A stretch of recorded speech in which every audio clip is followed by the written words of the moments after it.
জানুয়ারি 2024 এর যে কোশ্চেন 2024 সালের কোশ্চেনটা আমি একটু নেই। আমি স্পেসিফিকলি ব্যাটের কোশ্চেনটা যাই। কোশ্চেন 2 এ সি, এখানে 6 মার্কসের একটা কোশ্চেন আছে ব্যাটের। এখানে বলা হচ্ছে, আমি একটু কোশ্চেনটা একটু পড়ি, হ্যাঁ, আগে আপনাদের সাথে কোশ্চেনটা পড়ি, দেন আমরা সলিউশনটা দেখব।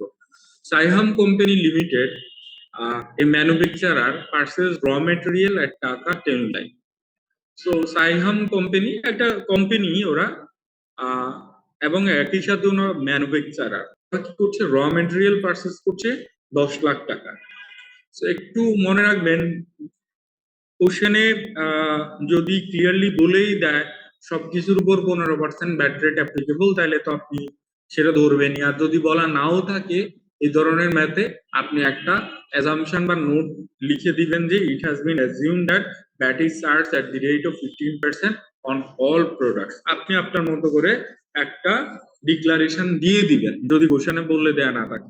আমাদের এই কোশ্চেনের রিকোয়ারমেন্টে নিচে দিয়ে বলে দিয়েছে যে সমস্ত ধরনের আর প্রোডাক্টের উপর 15% ভ্যাট অ্যাপ্লিকেবল। সো এরা যে র মেটেরিয়ালটা পারচেজ করেছে, let's say this is the base value, এই র মেটেরিয়ালের উপর ওরা কিন্তু 15% রেটে, দ্যাট মিন্স 1,50,000 টাকা ভ্যাট দিয়ে আসছে। ওকে, দেন নেক্সট পার্টে একটু দেখি কি বলছে। The company then incurs conversion cost which are estimated at 40% of material cost. So এরা যেহেতু ম্যানুফ্যাকচারার, র মেটেরিয়ালের পরে এদের এখানে প্রসেসিং কস্ট আছে, যেটা কিনা এই 10 লাখের 40%, দ্যাট মিনস 4 লাখ টাকা। Then the profit markup is 20% of that of total cost, এবং ওরা মার্কআপ করে টোটাল কস্টের 20%, মানে 14 লাখের 20% কত, 2,80,000, তাই তো? তাইলে সাইহাম কোম্পানির জন্য এদের সেলিং প্রাইস কত হবে, বা টোটাল সেলস বা রেভিনিউ কত হবে, 10 লাখ ম্যাটেরিয়াল কস্ট প্লাস হচ্ছে ওদের ভ্যালু এডিশন, বা যেটাকে আমরা বলছি এখানে conversion cost 4 lakh, plus markup হচ্ছে 14 লাখের 20%, দ্যাট মিনস 2,80,000। তার মানে ওনাদের সেলিং প্রাইস হচ্ছে আপনার কত, 16,80,000 টাকা হচ্ছে ওদের সেলিং প্রাইস। সো সাইহাম যখন এটা সেল করবে, ওরা ভ্যাট নিবে কত পার্সেন্ট রেটে, 16,80,000-এ 15% রেটে ভ্যাট চার্জ করবে। কত টাকা ভ্যাট চার্জ করবে, আমি যদি একটু দেখি, 16,80,000-এর 15% ভ্যাট আসে 2,52,000। আচ্ছা, সাইহাম কি 2,52,000 ডিরেক্টলি ট্রেজারি জমা করে দিবে, তা ওরা ট্যাক্স ক্রেডিট নিতে পারবে? এক্সিলেন্ট। আমরা ওরা যেহেতু ম্যানুফ্যাকচারার এবং 15% রেটে ওরা গুড সেল করে, আমরা ধরে নিব বা ধরে নিচ্ছি যে ওরা যেহেতু 15% রেটে সেল করে, ইনপুট স্টেজে 10 লাখ টাকা ম্যাটেরিয়াল কেনার সময় যে ভ্যাটটা নিয়েছে, পেমেন্টটা করেছে, ওটা ওরা রিবেট নিবে। সো সাইহাম কোম্পানির জন্য আউটপুট ভ্যাট হবে আপনার 16,80,000-এর 15%, 2,52,000। বাট ওরা ট্রেজারি চালান করবে 2,52,000 মাইনাস 1,50,000, কত, ওরা 1,02,000 টাকা আপনার কি করবে, ট্রেজারি করবে, ট্রেজারি চালান করবে। ওরা এটা কি করছে, সাইহাম এই প্রোডাক্টটা সেল করছে, the completed product is sold to citizen company, wholesaler, হোলসেলারের কাছে ওরা এটা সেল করছে। কত টাকায় সেল করছে, 16,80,000। আর হোলসেলারের কাছ থেকে এই সিটিজেন কোম্পানি থেকে ওরা আবার কিন্তু ব্যাট নিয়ে নিচ্ছে 2,52,000 টাকা। সো সিটিজেন কোম্পানির জন্য পারচেজ প্রাইস হচ্ছে 16,80,000, যেখানে ওরা পারচেজের উপর 2,52,000 টাকা ভ্যাট দিয়েছে। দেন সিটিজেন কোম্পানি আবার কি করছে, ওরা আবার কনভার্সন কস্ট ইনকার করছে 50%। তার মানে ওরা 16,80,000-এর 50% কত, 8,40,000 টাকা আবার ওরা কনভার্সন কস্ট করলো। দেন ওরা আবার কি করছে, এইটার উপর 10% মার্কআপ করেছে। তার মানে ওরা হচ্ছে 16,80,000-এর 10% কত, 16,80,000 ইন্টু 1.5, 25,20,000 হচ্ছে ওদের টোটাল কস্ট। এই 25,20,000-এ 10%, তাহলে ওরা আরো আপনার কি করলো, 2,52,000 টাকা ওরা প্রফিট মার্কআপ অ্যাড করলো। তাহলে ওদের জন্য টোটাল কস্ট কত, মানে citizen company being a wholesaler, ওরা যখন রিটেইলারের কাছে বিক্রি করবে, ওরা কততে বিক্রি করবে, ইন্টু 1.1, ওরা বিক্রি করবে 27,72,000।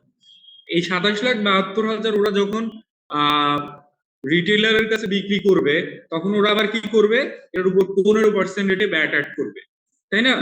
তাহলে এই 27,72,000-এর 15% ব্যাট কত? 4,15,800। ওরা কি পুরো 4,15,800 কি ট্রেজারি চালান করবে, না যেটা ইনপুটের সময় দিয়ে এসেছে সেটা ওরা ডিডাক্ট করে বাদ করবে?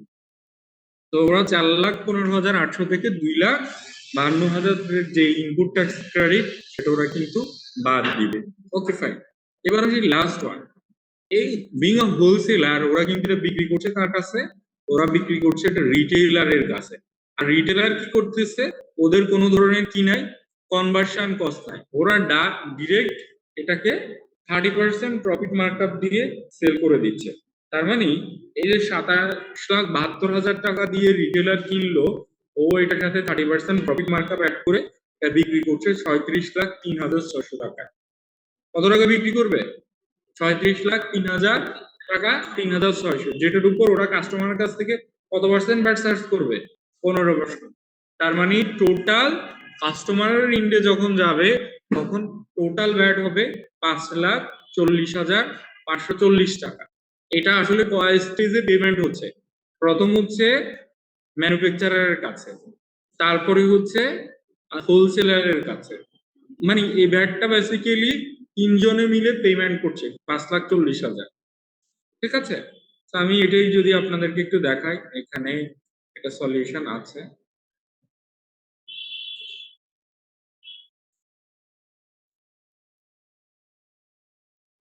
কত নাম্বার ছিল এটা?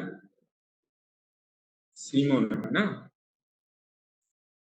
12 এর সি। এই যে দেখেন, তো এখানে ওরা যেটা করছে, প্রথম হচ্ছে নাম কি চেঞ্জ করছে নাকি, সাইহাম কোম্পানি। এখানে সাইহাম কোম্পানি হওয়ার কথা ছিল।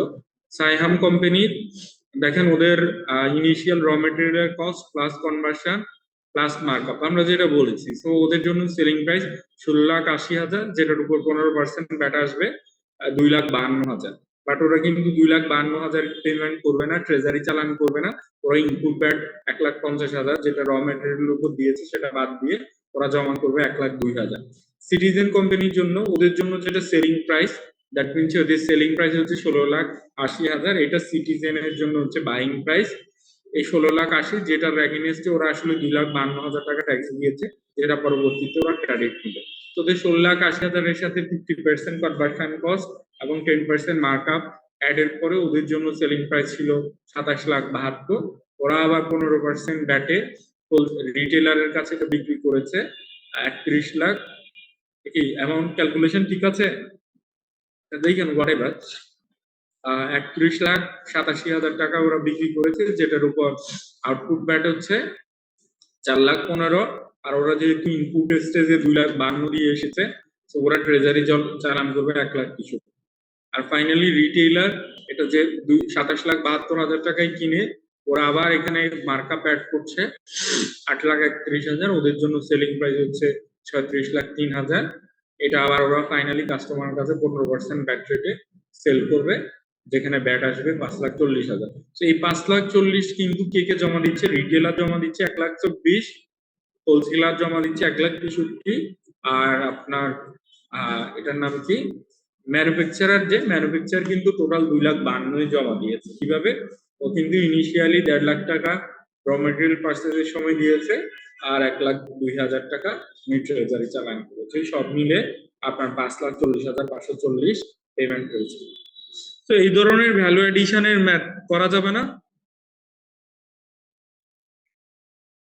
এগুলি একদম সহজ, এক্স্যাক্টলি আপনি ঠিকই বলেছেন। আমি আপনাদেরকে এরকম একটা ম্যাথ দেখিয়েছি ইনফ্যাক্ট।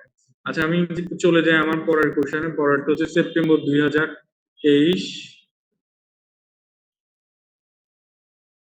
সহজ হলেও ম্যাথে একটু টাইম লাগবে, বুঝছেন, 2-3 স্টেজে করতে হবে, তো 6 মার্কের জন্য আবার ম্যাথ একটু লেন্দি।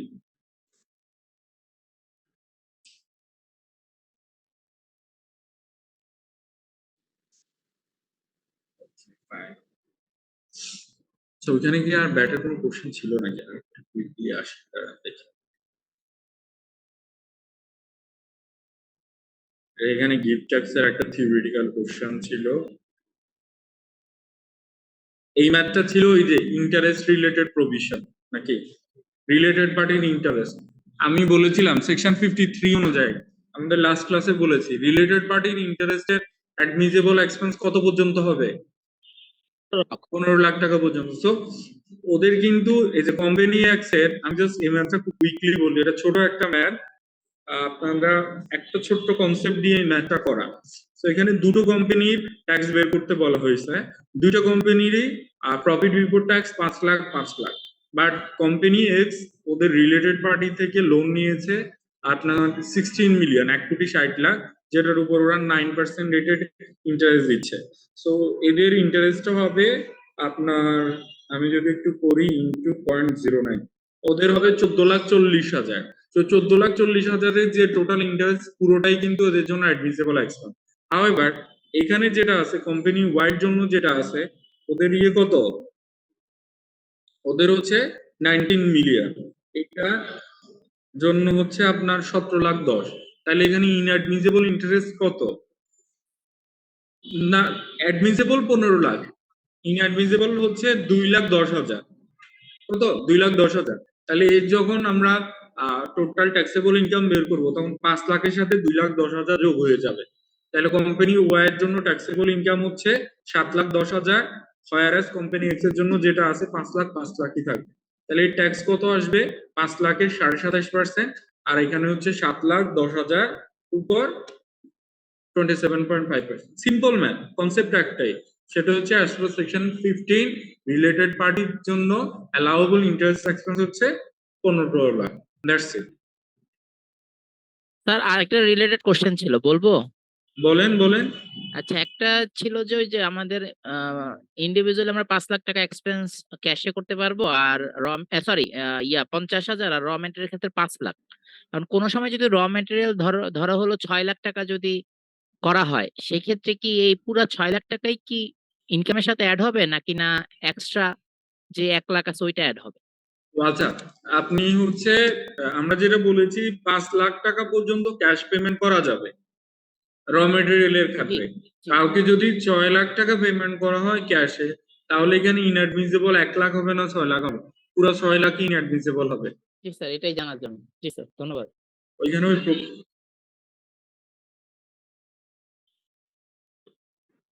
না, 2.5%। বাড়বে, ওইটা তো বাড়বেই, না 2.5। ওইটা ওইভাবে ইন্ডিভিজুয়াল এক্সপেন্স 5 লাখের বেশি, হ্যাঁ বেড়ে যাবে, 30% হবে তখন। মানে 5 লাখ পর্যন্ত পেমেন্ট, আমরা সিঙ্গেল পেমেন্ট 5 লাখ পর্যন্ত আপনাকে কিসে করতে হবে? নন ক্যাশ করতে পারবেন। যখনই সিঙ্গেল পেমেন্ট 5 লাখের বেশি আপনি নন ব্যাংকিং চ্যানেলে দিবেন, তখন কিন্তু আপনার ট্যাক্স রেট 27.5% এর পরিবর্তে হয়ে যাবে এটা 30%। স্যার আরেকটা প্রশ্ন ছিল, এটা হলো স্যার ওই যে অনেক সময় দেখা যায় না কিছু কিছু আছে যেটা ট্যাক্স এক্সাম্পটেড, আমাদের ওই যে রিবেটের ক্ষেত্রে বাদ দিতে হয়। যেমন ওই মানে যখন আমরা টোটাল ট্যাক্সেবল ইনকাম থেকে আমরা গ্র্যাচুইটি ফান্ডটা তো বাদ দিই। হ্যাঁ, ওইটা ওখানে একটা মনে হয় একটু কনফিউশন ছিল, আমি নেক্সট ক্লাসে ইনশাআল্লাহ বলতে পারবো আর কি। মানে কিছু কিছু জিনিস আছে সরাসরি বাদ দেওয়া যায়, যেমন গ্র্যাচুইটি থেকে সরাসরি আমরা ট্যাক্সেবল ইনকাম থেকে বাদ দেওয়া যায়, এরকম কিছু আছে না কি স্যার? গ্র্যাচুইটির বিষয়টা তো আমরা যখন কোম্পানি ট্যাক্স, আপনি কি ইন্ডিভিজুয়ালের কথা বলছেন? না, কোম্পানি ক্ষেত্রে স্যার। কোম্পানির জন্য গ্র্যাচুইটির যে পেমেন্টটা, গ্র্যাচুইটির পেমেন্ট তো ওদের বেসিক্যালি ওইগুলির জন্য প্রভিশন করে রাখা হয়। গ্র্যাচুইটি তো সাথে সাথে এমপ্লয়ীদেরকে দিয়ে দেওয়া হয় না। সো আপনি যদি গ্র্যাচুইটির জন্য প্রভিশন করেন তাহলে ওইটা ইনঅ্যাডমিসেবল হবে। আর গ্র্যাচুইটির জন্য যদি আপনি কি করেন, পেমেন্ট করেন ফান্ড থেকে, তাহলে সেটা অ্যাডমিসেবল এক্সপেন্স হবে। জি sir. Any kind of provision is inadmissible expense, whereas actual expense হবে আপনার জন্য admissible expense। প্রভিশনটা 55 এ ডিরেক্টলি প্রভিশন ইনঅ্যাডমিসিবল এটা বলা নেই। হ্যাঁ, না না না না বলা আছে, বলা আছে, বলা আছে, বলো যে ধারণাগত যে কোনো ব্যয় ইনঅ্যাডমিসিবল হবে। আচ্ছা স্যার, আরেকটা একটু প্রশ্ন ছিল। ধারণাগত ব্যয় বলা আছে না বাংলায়? বাংলায় যেটা ধারণাগত ব্যয় সেটা তো ইংলিশ ট্রান্সলেশন প্রভিশনই। স্যার আরেকটা প্রশ্ন ছিল ওই যে আমি আমরা আমি আপনাদেরকে দেখাই, এভাবেই বলা আছে ধারণাগত যে কোনো ব্যয় inadmissible, provision inadmissible as per section 55। বলেন বলেন। স্যার আরেকটা আমাদের কিন্তু এক্সামের আগে আজকেই লাস্ট ক্লাস, আপনাদের কোশ্চেন থাকলে করে নেন, কালকে স্যার থেকে আর ক্লাস নেওয়া যাবে না। আর হবে না স্যার ক্লাস একটা? আচ্ছা স্যার। আমি নিতে চাইছিলাম বাট বললো যে আজকে লাস্ট ক্লাস নিতে হবে এক্সামের আগে। আজকে টাইমলি কোশ্চেন করবেন, করতে পারলে আমার জন্য ভালোই তো। আনফরচুনেটলি আজকে ঢাকা ব্রাঞ্চ কাউন্সিলের আবার একটা ট্যাক্সের ডিসকাশন প্রোগ্রাম আছে আমার 7:30 থেকে। আমি অলরেডি আইসিএমতে এসে বসে আছি। আপনাদের যদি ব্যক্তিগতভাবে কোনো কোয়েরি থাকে আমি না হয় একটা শর্ট ক্লাস বা কিছু একটা নিব। স্যার এটা ঠিক ভালো হয় আছে, যদি বৃহস্পতিবার বা যে কোনো সময় যদি আপনি একটা গুগল মিটে আমাদের একটা ছোট প্রশ্নের যদি একটা সেশন রাখতেন খুব ভালো হতো স্যার, যে কোনো ঠিক আছে। টাইমে আমি আপনার। আমি আপনাদের আমি আপনাদের ওইটা ওপেন, মানে ওপেন ফ্লো কোশ্চেন থাকবে। আমি কিছু পড়াবো না, আপনাদের যা কোশ্চেন আছে জি আপনারা কোশ্চেন করেন। জি জি স্যার, ওইটা করলে খুব ভালো হয় স্যার। জি ঠিক আছে, আমি বৃহস্পতিবারে একটা সুইটেবল টাইমে দিয়ে দিব না। বলেন স্যার, বলেন। এই যে স্যার, দেখেন, স্যার ওই প্রশ্নটা যে আমরা তো অনেক সময় একটা মানে যে প্রভিশনের বেড ডেপ্টের ক্ষেত্রে ব্যাংকের ক্ষেত্রে অনেক সময় বলা আছে, এটা কি কোনো আলাদা কোনো কিছু আছে ব্যাংকের ক্ষেত্রে? ব্যাংকে যে কোনো দায় যাহা সুস্পষ্টভাবে নিরূপিত নয়, প্রভিশনটা একটা লাইবিলিটি, তাই না? প্রভিশন ফর জি গ্র্যাচুইটি। হুম। তো যে কোনো দায় যাহা সুস্পষ্টভাবে নিরূপিত নয়, এগুলি যেহেতু ধারণাগত ব্যয়, এগুলি কিন্তু ইনঅ্যাডমিসেবল হয়ে যাবে। আচ্ছা হ্যাঁ, সরি, আপনি ব্যাংকের আরেকটা কোশ্চেন বলছিলেন, বলেন হ্যাঁ, বলেন। বেড ডেপ্টের ক্ষেত্রে ব্যাংক আর কোম্পানির মধ্যে কোনো পার্থক্য আছে স্যার? আছে আছে আছে, কোম্পানির আর ব্যাংকের মধ্যে ইস্যু আছে। এই যে আমি যদি আপনাদের ব্যাড ডেপ্টের বিষয়টা একদম ডিরেক্টলি এনে দেখাই, এই যে কুরিন ব্যয় তো কুরিনের ক্ষেত্রে যেটা বলা হচ্ছে, কুরিন বা কুরিনের অংশ বাংলাদেশে প্রযোজ্য ব্যাংক ও আর্থিক প্রতিষ্ঠান কর্তৃক অনাদায়ী হিসাবে চূড়ান্ত হয় এবং ব্যবসায়িক হিসাবের খাতায় অবলিপিত হিসাবে প্রদর্শিত হয়।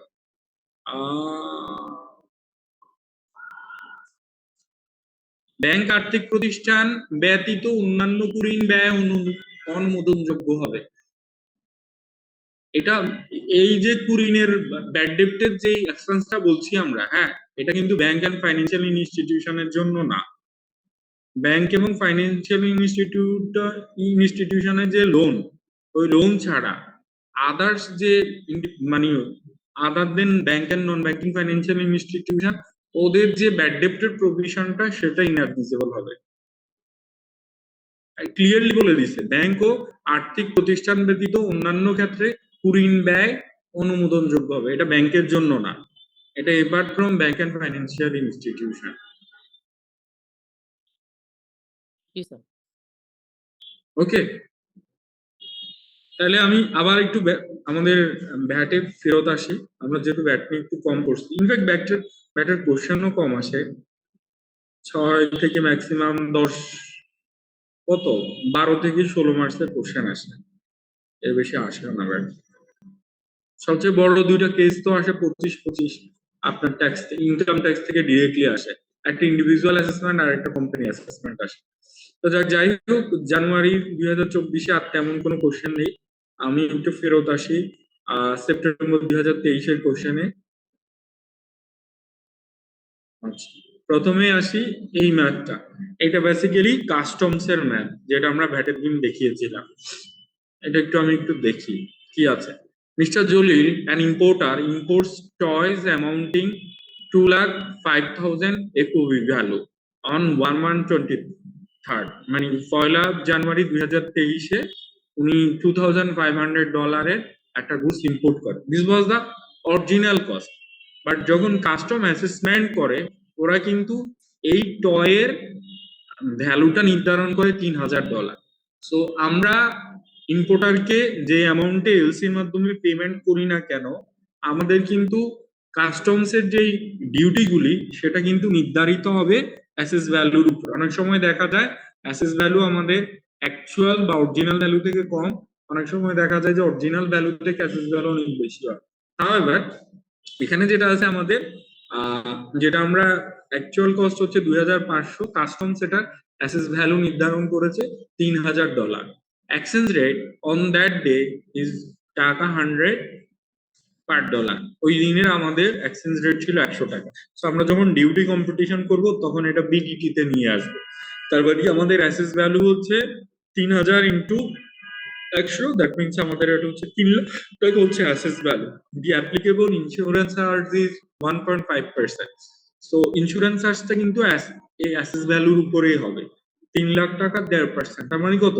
4,500 হবে আমাদের ইন্স্যুরেন্স কস্ট। আর ফ্রেটিং কস্ট হচ্ছে টাকা 10,000 borne by the importer. So freight cost, insurance plus হচ্ছে আপনার কি বলে অ্যাসেস ভ্যালু, এই পুরোটার উপর বেসিক্যালি যদি কোনো ল্যান্ডিং চার্জ থাকে, ল্যান্ডিং চার্জটা এই টোটাল ভ্যালুর উপরে আপনার ইম্পোজ করা হয়। However, এখানে কোনো ল্যান্ডিং চার্জ নাই, এখানে আমাদের অ্যাসেস ভ্যালু হবে আমাদের এই price 3 lakh plus insurance cost plus freight cost, তিনটা মিলে হবে।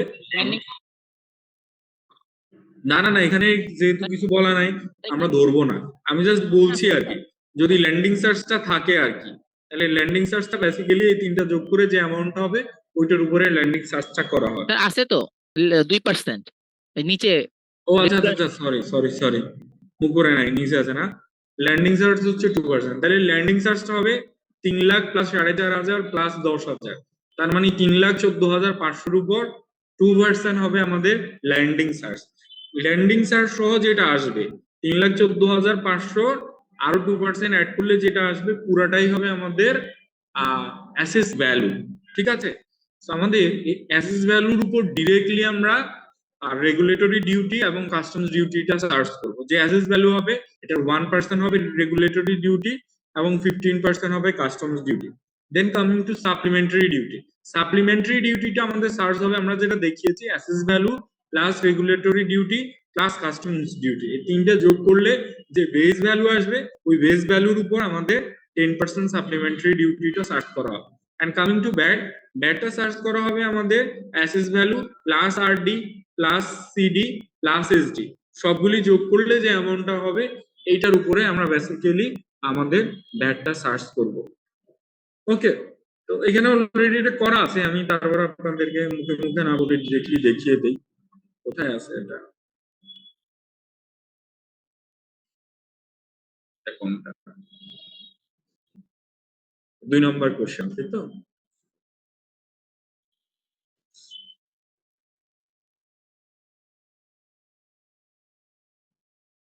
জানুয়ারি কোশ্চেন,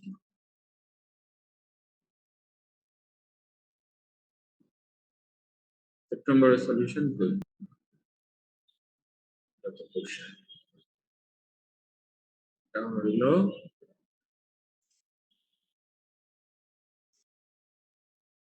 এই যে সলিউশন। ঠিক আছে, এই যে আসি আমরা প্রথম হচ্ছে এফওবি ভ্যালু $3,000 ইন্টু 100 3 লাখ, এটার সাথে প্রেডিং যে অ্যাড হয়ে যাচ্ছে আমাদের হচ্ছে 10,000। ইন্স্যুরেন্স চার্জটা আমরা এফওবি ভ্যালু 1.5% চার্জ করবো 4,500, তাহলে আমাদের টোটাল হচ্ছে 3 লাখ প্লাস 10,000 প্লাস 4,500, আমাদের হচ্ছে 3,14,500। এটার উপর আমরা 2% ল্যান্ডিং চার্জ অ্যাপ্লাই করবো 6,290। তাহলে আমাদের এই টোটালের সাথে ল্যান্ডিং চার্জ অ্যাড করলে আমরা পাবো অ্যাসেস ভ্যালু, যেটা কিনা হচ্ছে 3,14,500 এর সাথে 6,290 যোগ করলে আপনার 3,20,790। এই অ্যাসেস ভ্যালুর উপর ডিরেক্টলি আমরা এই আরডি এবং সিডি দিয়ে মাল্টিপ্লাই করে রেগুলেটরি ডিউটি এবং কাস্টমস ডিউটি বের করবো। আমাদের রেগুলেটরি ডিউটি হচ্ছে এই অ্যাসেস ভ্যালুর 1%, দ্যাট মিনস 3,200, আর কাস্টমস ডিউটি হচ্ছে এটা 5%, আর দ্যাট মিনস হচ্ছে আপনার কত 16,039। দেন কামিং টু এইচডি, এইচডির বেস ভ্যালুটা হবে assess value plus RD plus CD, তাহলে আমাদের এই তিনটা যোগ করলে এইচডির বেস ভ্যালু পাবো 3,40,000। এটার উপর আমরা 10% দিয়ে মাল্টিপ্লাই করলে পাবো আমাদের HD supplementary duty. Then coming to ব্যাটের বেস ভ্যালুটা হবে আমাদের এইচডির বেস ভ্যালু প্লাস এইচডি যোগ করলে আমরা পাবো ফাইনাল আপনার ব্যাটের বেস ভ্যালু। তো এখানে হয়তো এটি নাই, যদি এটিটা থাকতো, এটি মানে কি অ্যাডভান্স ট্যাক্স, অ্যাডভান্স ট্যাক্সটা আগে আমরা আগের আইনে এটাকে বলতাম 91 আইনে এটাকে বলা হতো ATV advance VAT. So ATV, এটি এবং ভ্যাট দুটোর বেস ভ্যালু কিন্তু একই। এখানে যদি অ্যাডভান্স ট্যাক্স থাকতো, advance tax basically advance VAT, যেটা আমরা ভ্যাট রিটার্ন করার সময় কি করবো, ডিক্রিজিং অ্যাডজাস্টমেন্ট দিব। আর এই যে ভ্যাটের যে অ্যামাউন্টটা, এটা কিন্তু আমরা ইনপুট ট্যাক্স ক্রেডিট দিব। ভ্যাটের অ্যামাউন্টটা কি হবে, ইম্পোর্টের সময় আমরা যে ভ্যাটটা দেই এবং আমরা সেম জিনিস যদি 15% রেটে সেল করে দেই, সেখানে আমাদের মূল্য ঘোষণা দেয়া থাকবে, তখন আমরা কি করতে পারবো, আমরা আপনার এই ইনপুট স্টেজে যে ভ্যাটটা দিচ্ছি 15% রেটে, এটা আমরা ইনপুট ট্যাক্স ক্রেডিট নিব। আরেকটা যেটা বলেছি, এখানে যদি আবার এটি থাকে, এটিটাকে সাধারণত 3% থেকে 5% পর্যন্ত হয়, সেম বেজের উপর হবে। এই 3,74,041 টাকার উপরেই আমার এটিটা আসবে। আরেকটা জিনিস হচ্ছে এআইটি, অ্যাডভান্স ইনকাম ট্যাক্স। আচ্ছা, অ্যাডভান্স ইনকাম ট্যাক্স কোন ভ্যালুর উপরে চার্জ করা হয়? এটা হবে অ্যাসেসেবল ভ্যালু। যদি এআইটি থাকে, এটা কিন্তু আপনার এই 3,20,790 টাকার উপর চার্জ করা হবে। সো কাস্টমস থেকে সাধারণত ম্যাথ আসলে এই একটা ম্যাথই আসে ঘুরে ফিরে। ওকে, এবার আমি আসি আরেকটা 3 নাম্বার কোশ্চেন। আমি নামাজের ব্রেক না দিয়ে একবারে শেষ করবো আজকে। আর একটা নেই আমি, সেটা হচ্ছে মে মাস নিলাম না, সেপ্টেম্বর নিলাম, মেটা একটু নেই। মে কোশ্চেন,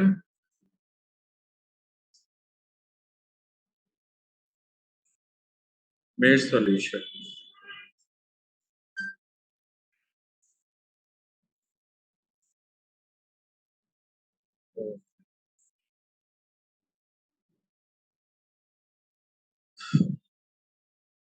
ডিরেক্টলি চলে আসছি।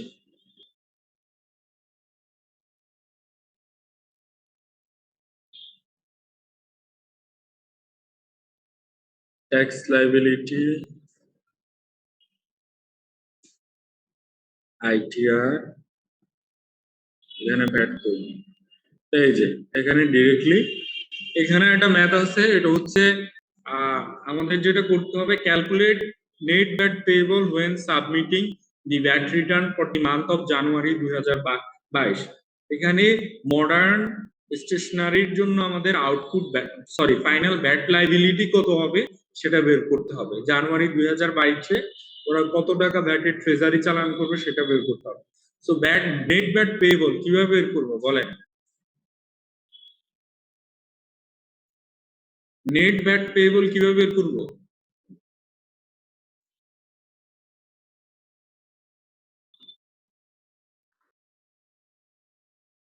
আচ্ছা, এক্সেলেন্ট। প্রথমে আমরা বের করবো আউটপুট ভ্যাট, মানে সেলস এর উপর যে ভ্যাটটা আসে, এটার থেকে আমরা বাদ দিব ইনপুট ট্যাক্স ক্রেডিট। আমরা সেলস করার সময় জন্য যে জিনিসগুলি আমরা কিনেছি, যেখানে যেখানে আমরা রিবেট নিতে পারবো, এটা কেনার সময় যে ভ্যাটটা দিয়ে এসেছি, সেই ভ্যাটটা আমরা রিবেট নিব, একটু আগে আমরা যেভাবে দেখলাম।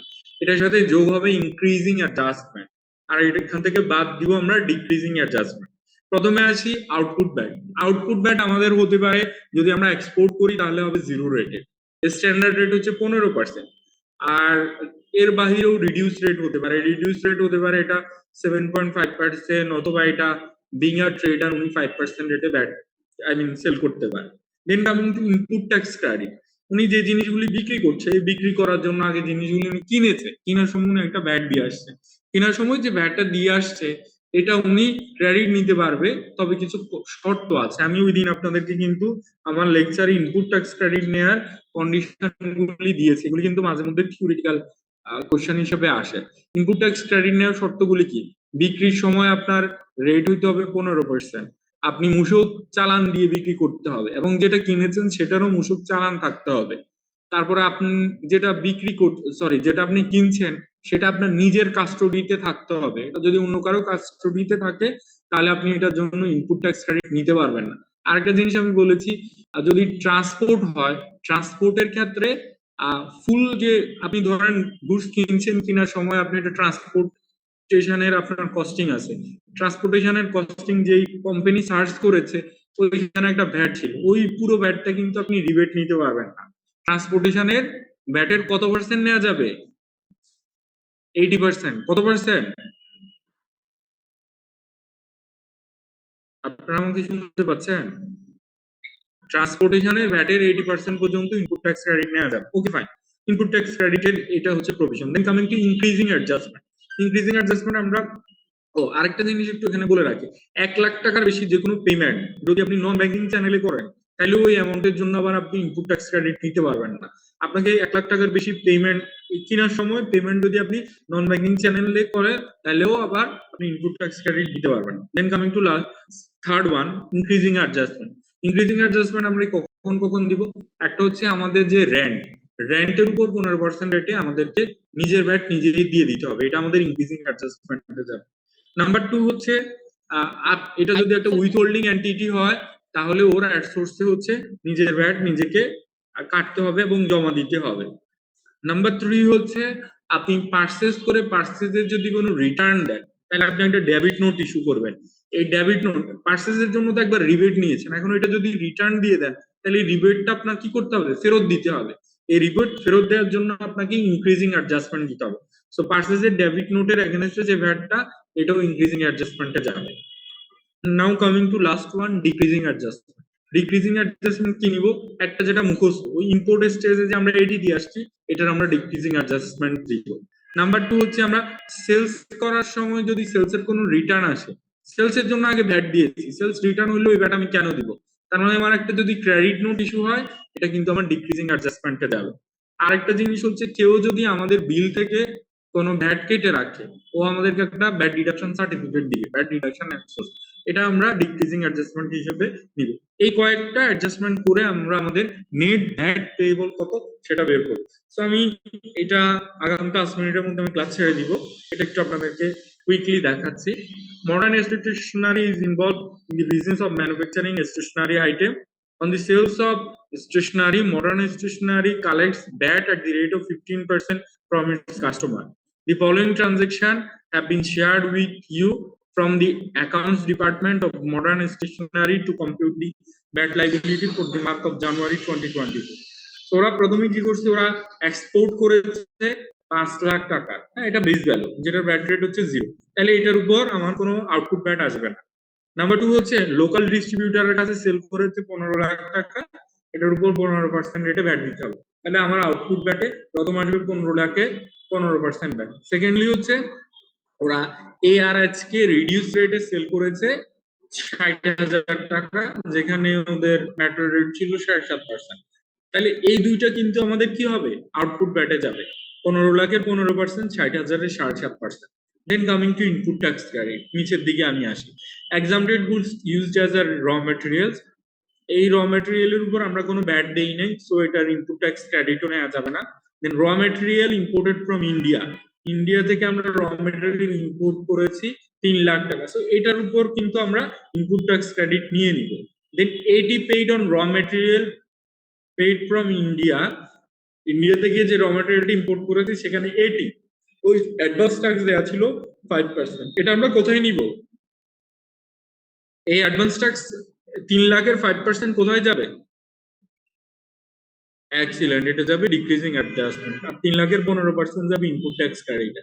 আদার raw materials procured from local suppliers at standard rate 2,00,000-এর 15%। এছাড়া আরো লোকাল পার্সেস ছিল 2,00,000-এর উপর 15%, এটা কোথায় যাবে?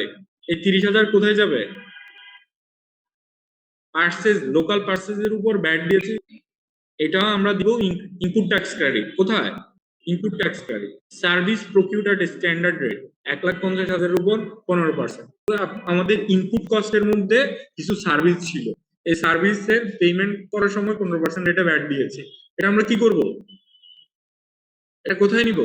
Input tax credit. তাহলে ইনপুট ট্যাক্স ক্রেডিট আসবে তিনটা, 3,00,000-এর 15%, 2,00,000-এর 15% এবং এই 1,50,000-এর 15%। ওকে, দেন নেক্সট আসি, purchase air condition for office 60,000-এর উপর 15% রেটে আমাদের কি করতে হবে? ব্যাট দিতে হবে। এই যে এটা কিন্তু আপনার ব্যাট আপনি দিবেন 7.5% রেটে ব্যাট। এই ব্যাটের জন্য আপনি এয়ার কন্ডিশন পার্সেল যেটা, এটাও সর্ট অফ ইনপুট, হয়তো ফ্যাক্টরি কস্টিং, বাট এই ইনপুট ট্যাক্স ক্রেডিট নেওয়া যাবে না। আমি ওই দিন আপনাদেরকে নেগেটিভ লিস্ট দেখিয়েছিলাম, তাই না? এটা কিন্তু নেগেটিভ লিস্টে, এটার উপর আপনার ব্যাট আপনি দিয়ে দিবেন, বাট এটার জন্য কি করা যাবে না? ইনপুট ট্যাক্স ক্রেডিট নেওয়া যাবে না। রিপেয়ার, এগুলি যাবে increasing adjustment. Repair repair of factory premises 20,000 এর উপর 7.5%, এটাও কিন্তু রিবেট নেওয়া যাবে না, বাট আপনাকে ব্যাট দিতে হবে, এগুলো ইনক্রিজিং অ্যাডজাস্টমেন্টে যাবে। আচ্ছা, then coming to next one, VAT collected at source from suppliers during January 8,000। কি হচ্ছে? VAT collected at source from suppliers during January, ওরা সাপ্লায়ারদের কাছ থেকে কি করছে?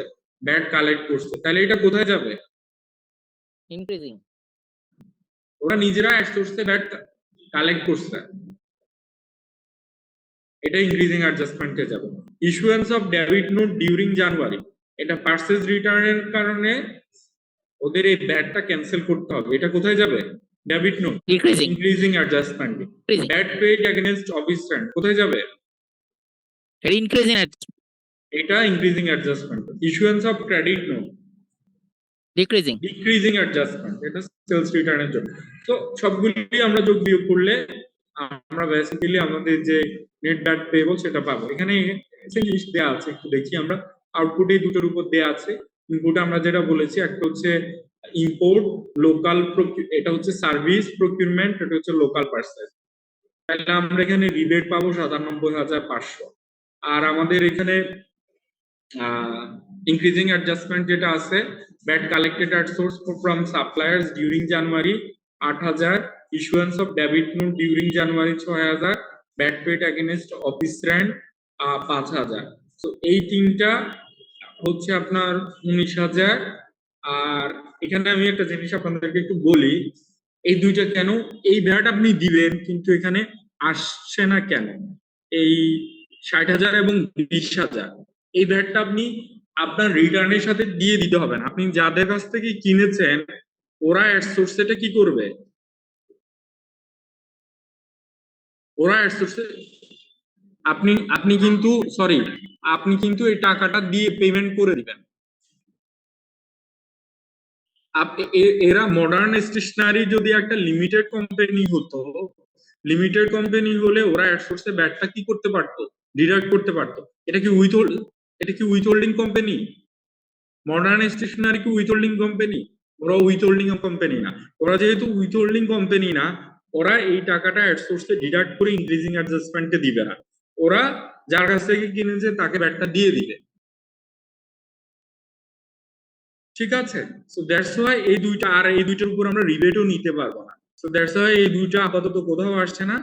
আমাদের ইনক্রিজিং অ্যাডজাস্টমেন্ট হবে আমাদের ওই কাস্টমারের কাছ থেকে যেটা কালেকশন আছে এই 8,000 টাকা যাবে। আর হচ্ছে আপনার কি যাবে, ওই যে যেটা বললাম ভাড়ার উপরের রেন্টটা, রেন্টের উপর ভ্যাট, আর হচ্ছে আপনার ইনক্রিজ এই ডেবিট নোট, এই তিনটা যাবে আমাদের ইনক্রিজিং অ্যাডজাস্টমেন্ট। আর ডিক্রিজিং অ্যাডজাস্টমেন্ট যাবে দুটো, একটা হচ্ছে এটি আর একটা হচ্ছে আপনার ক্রেডিট নোট। তো সব মিলিয়ে আপনার টোটাল যদি আমরা নেট ব্যাট পেবলটা আনি সেটা হচ্ছে output bat minus input tax credit plus increasing adjustment minus decreasing adjustment. তার মানে এদের জানুয়ারি মাসের শেষে ব্যাটের ট্রেজারি চালান করতে হবে 1,28,000 টাকা। আচ্ছা, এখানে আরেকটা ম্যাথ আমি মনে হয় ব্যাটের ছিল কোনো এক জায়গায়, সেটা most probably input tax credit related ছিল। কোনো একটা কোশ্চেন আমি মনে হয় দেখছিলাম।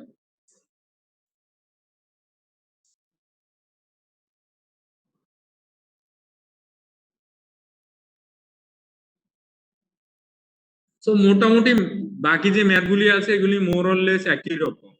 ঠিক আছে, ব্যাটের বাকি ম্যাথ গুলি একটু এরকম। আপনারা হচ্ছে আমি ব্যাটের জন্য আপনাদের যে শীটটা দিয়েছি ওইটা একটু মোটামুটি ভালো করে পড়েন। এই ব্যাটের এখান থেকে কোশ্চেন আসে সাধারণত প্রাইস ডিটারমিনেশন, ব্যাটের যে কোন স্টেজে কত টাকা ব্যাট দিতে হবে সেটা, নেট ব্যাট পেয়েবল এটা আসে। আর কাস্টমস এর ওইখানে আপনার কিভাবে ডিউটি কম্পিটিশন করতে হবে এই ম্যাথ গুলি বেসিক্যালি আসে। তো প্রিভিয়াস ইয়ারের কোশ্চেন গুলি যদি একটু সলভ করেন তাহলে ব্যাটের কি কি ধরনের কোশ্চেন আসে সেটা আপনারা পাবেন। আর ইন্ডিভিজুয়ালের অ্যাসেসমেন্টের বড় ম্যাথ গুলি করলে মোটামুটি সবগুলি রেডি আপনাদের কভার হয়ে যাবে। কোম্পানি ট্যাক্স একটা আসে যেহেতু 25 মার্চে, আমি কয়েকটা দিয়েছি বা আপনারা যেখান থেকে সম্ভব ওইখান থেকে দেখেন। এর বাইরে ছোট ইয়ে আছে পার্টনারশিপ ফার্মের যে ইনকামটা সেটা একটু দেখবেন। তারপরে হচ্ছে লস ক্যারি ফরওয়ার্ড একটু দেখবেন, গিফট একটু দেখবেন। আর বাকিগুলি তো মোটামুটি থিওরি আছে। এই হচ্ছে মোটামুটি আপনাদের আসলে ট্যাক্সের সিলেবাস। বড় বললেও হয়, আবার আচ্ছা থিওরি গুলির ছোট করে ক্ষেত্রে নিলে ছোট আর কি। স্যার থিওরি গুলির ক্ষেত্রে ওই আপনার লেকচার শিটে যেটা আছে ওগুলি তো মানে এত তো মনে থাকে না স্যার, ওগুলি পড়লেই তো মনে হয় কাছাকাছি হবে। উম, আপনারা অন্তত ব্যাটের বেসিক জিনিসগুলো একটু দেখেন, সেন্ট্রাল রেজিস্ট্রেশন, ইউনিট রেজিস্ট্রেশন,